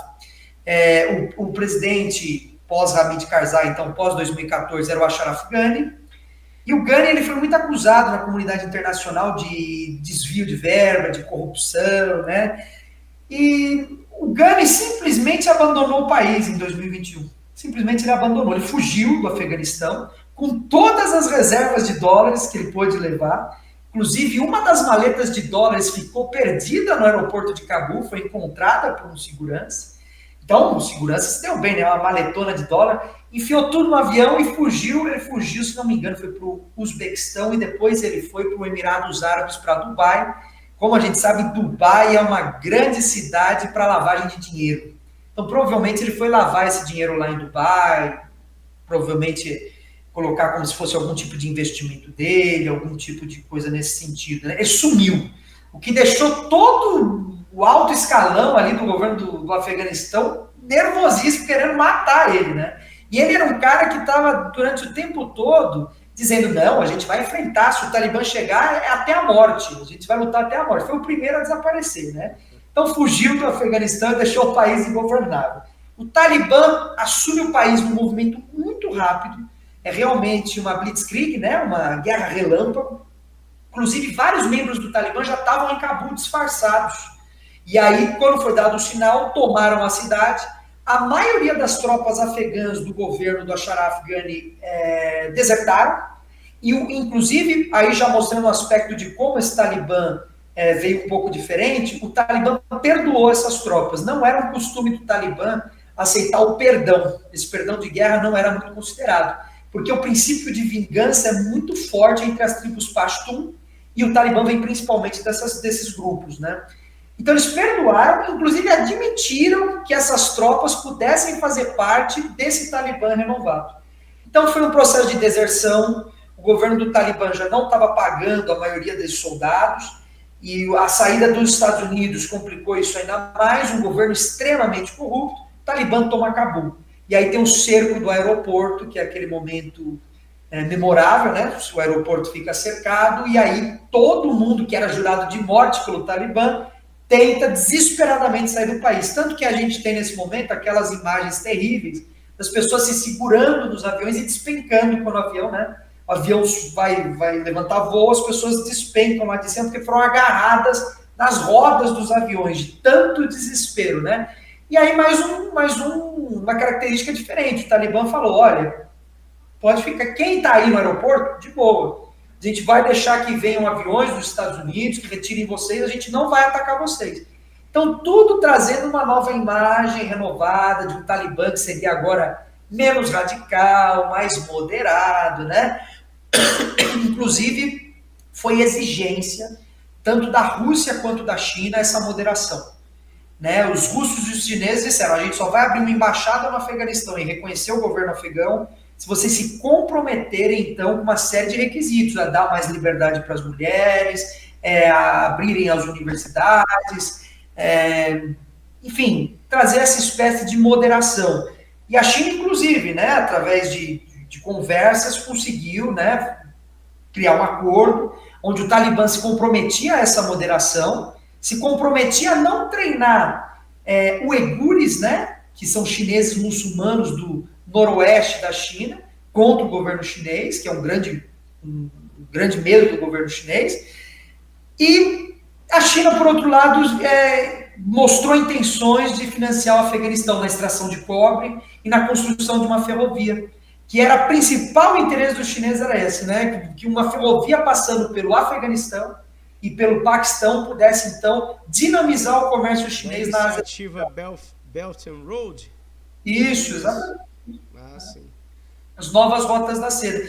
Mas não é um Talibã totalmente renovado. Hoje a gente tem um Talibã um pouco rachado, numa linha mais dura do pessoal mais velho, inclusive a maioria das figuras que ficaram em cargos de liderança são considerados criminosos internacionais pela ONU, né? São considerados terroristas pela ONU. Até esse termo terrorista a gente pode em algum outro momento discutir, né? Mas são considerados terroristas pela ONU.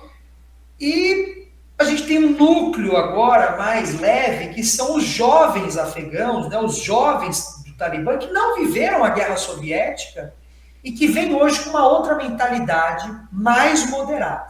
Então a expectativa é que esse Talibã, esse grupo de jovens, seja capaz mais de melhorar a população. Mais ocidentalizada. Inclusive até mais ocidentalizado. Vem mais com esse ideal de democracia, né? De vamos fazer da lei islâmica uma coisa um pouco mais flexível. E a expectativa é que esses sim sejam capazes de realmente modernizar o Afeganistão, trazer infraestrutura e talvez resolver um pouco essa situação complicada. Se sentir realmente afegãos, né? Bom, vamos ver aqui se alguma galera aí aguentou ficar aí essa batida até as 10 horas. Vamos ver aqui. Deixa eu ver aqui se tem alguma pergunta. Mas, de qualquer forma, também podem vir perguntas depois aí através dos comentários. Depois eu te passo, a gente responde essas perguntas. Isso aí. Deixa eu dar uma olhada aqui. Sumiu as mensagens do chat aqui. Eu tava no chat agora aqui. Mas que as mensagens do chat estão limpas. Sumiu as mensagens que eu tava vendo. É que eu consigo acessar aqui? É porque eu tô aqui numa versão aqui que... Vou tentar acessar. Eu tô público. Deixa eu... Eu vou entrar... Eu vou sair aqui e eu vou entrar ali na transmissão ao vivo aqui, vamos ver. Marcelo tal. Não, estamos junto, mas não teve nenhuma pergunta no momento não. Bom, teve só o João que comentou a questão da OTAN, da CENTO e da OTASE. Né? Só isso. Isso, OTAN, CENTO e OTASE, isso.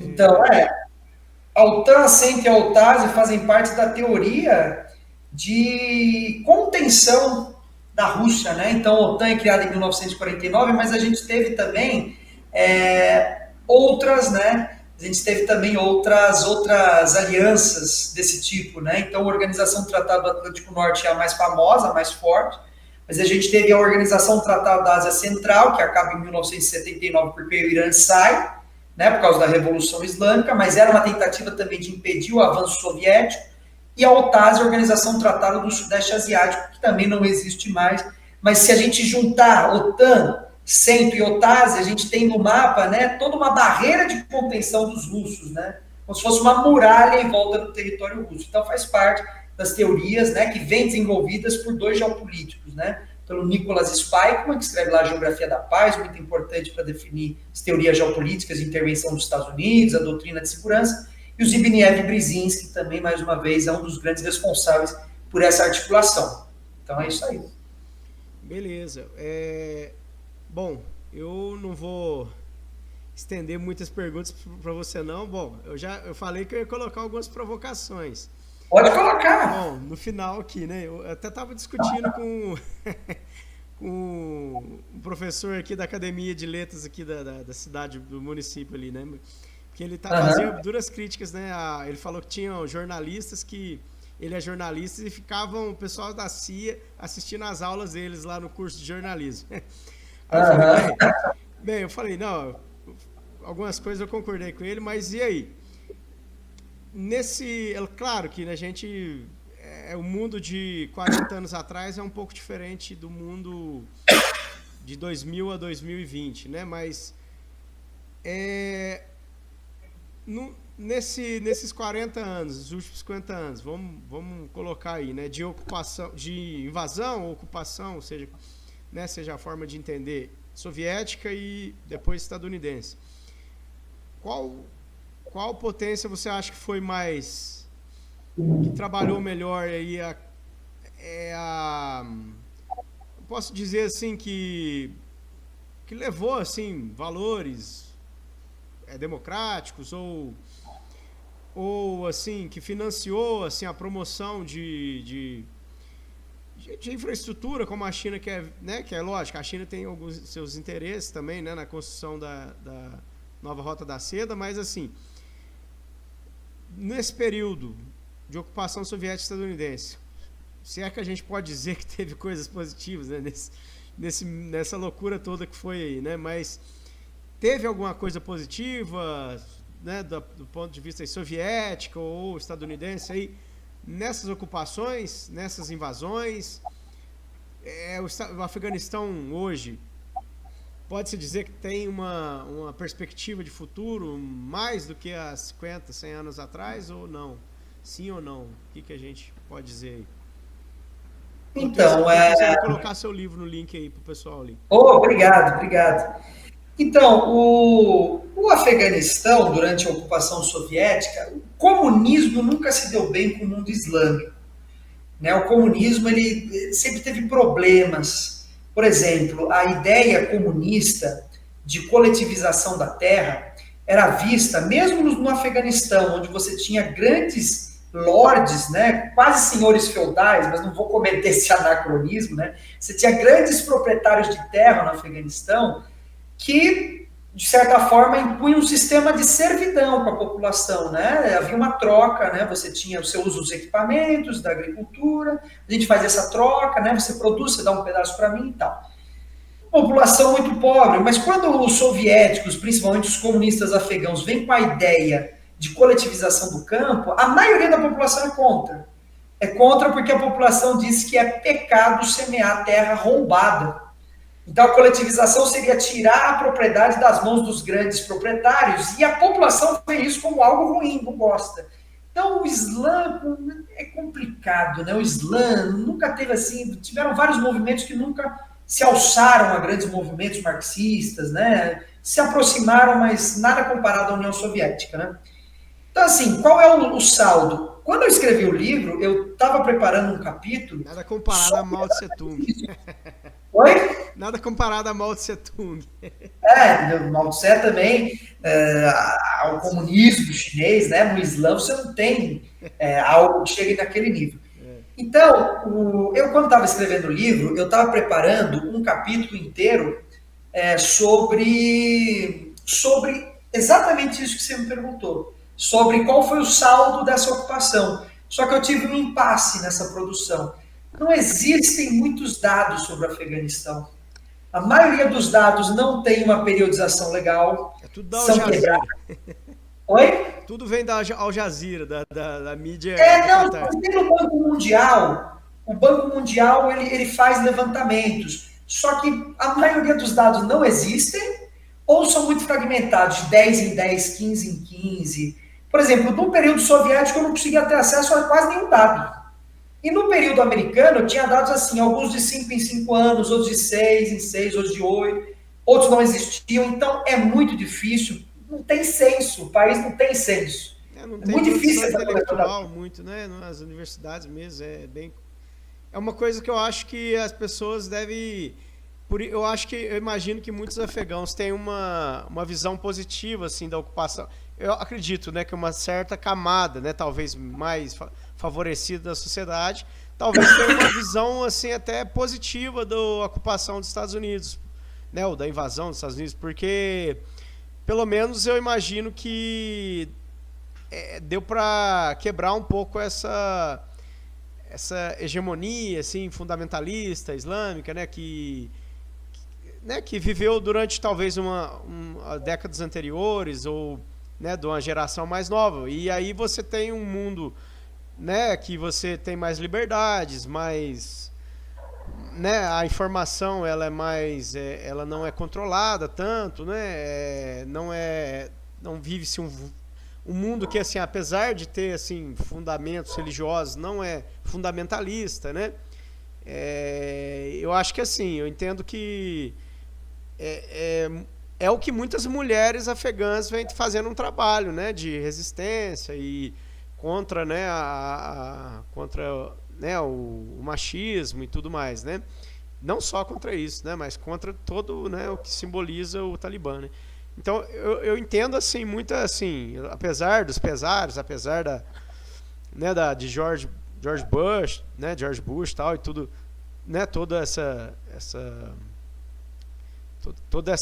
trama, né, que a gente assiste nos filmes e tudo mais, né, e viu, né, acontecer, né, na televisão, mas eu acho que ainda dá para dar um gostinho um pouco assim do que é bom do Ocidente, né?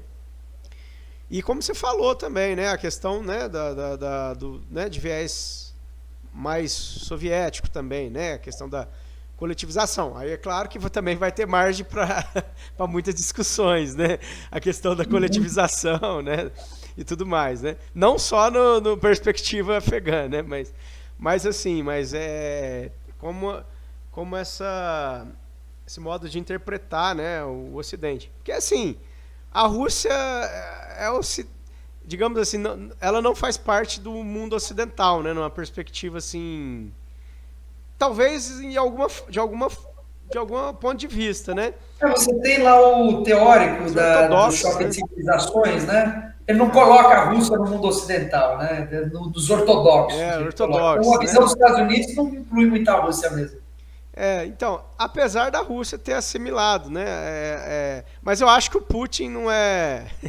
O Putin, eu acho que ele é menos ocidental. Eu acho que o Boris Yeltsin comendo pizza de samba canção, pedindo um táxi lá em Manhattan, lá em Nova York, acho que foi em Manhattan. Eu acho que é uma figura mais mais ocidental, mais ocidentalizada da Rússia do que o Putin. Mas é isso. Mas uma coisa que é importante, eu sou marxista, mas na geopolítica, muitas vezes a gente acaba levando um pouco para essa questão dessa disputa que existe mesmo, Ocidente, Oriente, comunismo, capitalismo. Eu sou comunista, mas eu analiso com muita frieza essas situações e eu não me deixo levar pelo meu conjunto filosófico de ideias a tentar eximir os erros, né, da União Soviética ou de qualquer coisa. Eu vejo com muita clareza, de uma maneira saudável, essa situação. Tanto é que a União Soviética fez grandes desserviços para o Afeganistão. Por exemplo, a gente teve uma situação no Afeganistão, quando cai o rei Amanullah Khan, em que você tem que sobe no lugar um tajique analfabeto, pobre, que é o Bashar Sakal, né, que é um tajique membro da classe trabalhadora, defensor do direito dos mais pobres. Aí, o que você pensa? A União Soviética vai apoiar o Tajik e vai ficar contra a monarquia, porque não tem nada anticomunista do que monarquia. A monarquia no comunismo não funciona. O que a União Soviética faz? Vai lá, apoia a monarquia, fica contra o camponês pobre. Então é isso, os interesses geopolíticos, né? A União Soviética estava cagando para o comunismo. A União Soviética tinha seus interesses geopolíticos, estratégicos, econômicos, era isso que interessava no fundo, né? Se fosse fazer um balanço, eu diria que as duas ocupações foram muito desastrosas, tanto da União Soviética quanto dos Estados Unidos, mas que em nível de produção, de uma certa infraestrutura, de uma certa qualidade de vida, talvez os Estados Unidos tenha se saído melhor, com mais investimentos, né? Mas eu acho que se é que eu posso fazer agora uma crítica também a essa questão democrática dos Estados Unidos, porque assim, né, o que a gente olha nos Estados Unidos é muito, né, o próprio slogan, né, da Segunda Guerra Mundial, né, democracia liberal, capitalista, né, o socialismo comunista e o nazifascismo, né, que você vai ver nos livros aí e tal, né, que você vai ensinar para os seus alunos. Mas, assim, tem uma música do Eminem que eu cresci ouvindo Eminem, que ela é muito emblemática para representar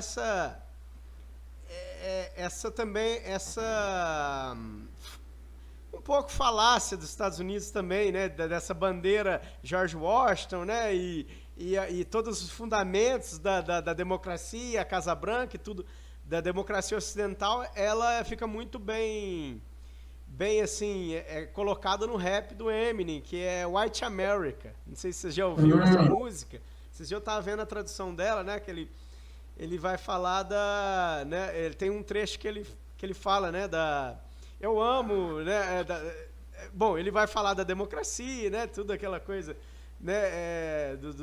Dos políticos falando, né? Aquela coisa, aquela demagogia, né? Aquela demagogia americana, né? E aí depois, no final, ele ainda brinca, né? Não, eu só tava brincando, eu te amo, América. Deixa eu até pesquisar aqui o trechinho que ele fala, que é só para assim, para me colocar também essa crítica, né? Que às vezes a gente vê de um ponto de vista e, como você falou, acaba não fazendo críticas, né, ao próprio pensamento, mas tem É que na geopolítica, a ideologia ela é só mais um fator de dominação, né? Ideologia é isso, é um fator de dominação. Quando se trata da disputa pelos territórios do mundo, não há quem não tenha sujado suas mãos, né? Uma análise que vá muito pelo um ponto de vista, um viés moral, moralizante, vai dar com a cara na parede. É isso. A União Soviética e os Estados Unidos cometeram vários crimes. É um jogo de uma disputa, uma guerra, uma dominação. Então, agora, é claro que a gente pode um dia fazer no canal uma discussão desse tipo, socialismo versus capitalismo. Seria interessante. E a gente mostra os pontos de vista, as possibilidades, a história. Aí é uma possibilidade de analisar com mais serenidade, né? Não, sim, mas eu acho que a música do Eminem, ela é muito contundente nessa questão de mostrar mesmo, né, na letra do rap ali, que não é bem assim, né, que essa fachada de democracia liberal, ela passou por muitas ditaduras, né, ela passou por né, a própria política do Big Stick, né, e tal, da doutrina Monroe também, né, o Colorado, o Roosevelt, né, tudo que vai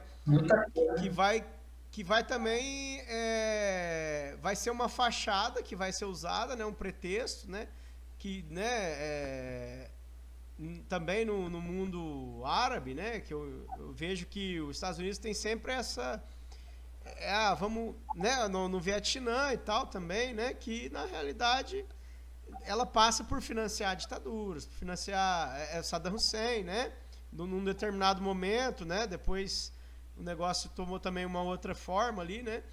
Mas depois a gente pode falar numa outra ocasião também. Eu acho que é muito. Imagino que você também tem muito conhecimento do Iraque também, essa coisa. Mas muito bacana, assim, eu acho que analisar de vários pontos de vista, né? Não analisar sempre numa perspectiva, né? Mas é isso, eu acho que eu falei o que eu tinha de falar também, agora aqui no finalzinho aqui também. Eu defendi os Estados Unidos, mas depois também. Não, é isso. Quando a gente começa a discutir geopolítica, não há quem se salve, não tem jeito, né? Então, Precisa de uma análise fria, né, para a gente tentar entender a situação. Não tem como escapar. Aí entra a questão de você saber analisar os fatos, discutir e tal. É isso. Mas, bom, já lançando a primeira aí, quem sabe a gente pensa aí para frente aí, você pode fazer também no seu canal. Eu acho que a gente pode aí pensar mais para frente e o pessoal mesmo pode dar algumas dicas também que eles querem Questões. falar, né? A gente pode falar aí do que está acontecendo, né? Na atualidade, seja Israel e ali em Gaza, né? Na Palestina, ou na Ucrânia, na Rússia, eu acho que tem muita discussão boa, né? Taiwan, China e Taiwan, Irã também eu acho que Irã, Venezuela.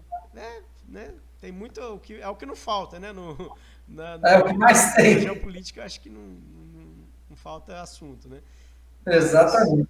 E já deixar meu agradecimento aí e espero que assim o pessoal isso motive também a estudar mais aí geografia, história, né, e outras questões aí que estão dentro aí das humanas, né? Leiam bastante, leiam o livro do professor também. Eu também quero terminar essa leitura aqui e agradecer mesmo aí a disponibilidade sua aí de tempo. Acredito que, né, no sábado à noite aí não é qualquer um que se dedica aí a falar de geopolítica, né? Mas que é um assunto. O prazer foi todo meu. Mas... Maravilhoso o encontro. Acho que a gente saiu com muitas ideias legais. Esse debate é importante. Num contexto em que as polarizações tanto crescem, né? E é importante ter um debate de ideia, ter um contraponto, ter provocação, ter discussão. Isso daí é muito importante, né? Sim. E tudo fluiu, acho que maravilhosamente bem. Gostei muito da conversa. Espero que a gente tenha mais conversas desse tipo. Inclusive, depois, a gente pode até fazer os recortes e a gente faz os recortes e de acordo com cada assunto ali, depois a gente pode mandar para os alunos, né? Às vezes quando estiver trabalhando tempo. E pro pessoal também, às vezes quer ver só um recorte e aí não precisa ver o vídeo todo, né? 1h30, 2 horas. Ótimo, pode ser. Mas beleza, eu vou. Então, deixa eu ver se tem mais alguma mensagem. Eu vou encerrar aqui e aí a gente. Deixa eu ver aqui. Agora eu acho que não teve mais nenhuma, não. O pessoal mandou um abraço, né? Tamo junto aqui, o Adriano. E deixa eu ver aqui se tem mais alguma. E a Suzana também falou se poderia fazer um podcast da geopolítica da China. Vou responder ela aqui só aqui. Claro, Suzana. Aí eu acho que a da China vai ser mais longa ainda, né? Da China, meu pai amado. Vou ficar aqui até meia-noite. Mas, bom, vamos poder fazer sim, Suzana. Depois a Suzana é lá do grupo. Depois eu até vou convidar você para entrar no grupo lá também. Pô, maravilha. E eu te mando o link lá depois. Eu já vou encerrar e com os agradecimentos. Vou encerrar aqui agradecendo a todo mundo aí que estava presente. Marcelo. Valeu, pessoal. Presença de todos. Abraço, até a próxima aí. Tchau, tchau.